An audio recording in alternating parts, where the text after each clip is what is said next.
December চলে এসেছে আর December মানেই তো পিকনিক, তাই জন্য তো তানিয়াদি মানুদি আমরা সবাই মিলে প্ল্যান করে চলে আসলাম আমাদের বাড়ির ছাদে খিচুড়ির পিকনিক করার জন্য। যদিও সেরকম কোনো প্ল্যান ছিল না, সন্ধ্যার দিকে হুট করে বললো যে তানিয়াদি চল বুনু তোদের বাড়িতে পিকনিক করে। বললাম ঠিক আছে, যখন করবা তো চলে আসো। খিচুড়ি রান্না করার জন্য যা যা লাগে সবকিছু আমরা সবার বাড়ি থেকে একটু একটু করে নিয়ে এসেছিলাম, ছোটবেলায় যেরকম করতাম সেরকম করে। আর এইখানে সবজি কাটা হয়ে গিয়েছে আর আমি একটু নাড়ছিলাম।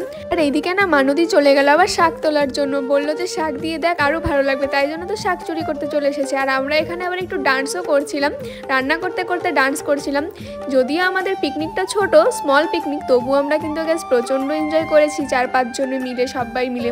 তো এখানে আস্তে আস্তে ডাল চাল সব কিছু দিয়ে দিল, তারপরে তো সবজি দিয়ে দিল আর দিয়ে দিল জল দেওয়ার পরে দিয়ে দিল ঢাকা। আর এইদিকে আমাদের খিচুড়ি রেডি। সত্যি বলছি গাইস, আমরা আশাও করতে পারিনি যে আমরা এত ভালো খিচুড়ি রান্না করব। যাই হোক, তোমরা কি এই ডিসেম্বরে এখনো পিকনিক শুরু করেছো? যদি করে থাকো কমেন্টে জানিও।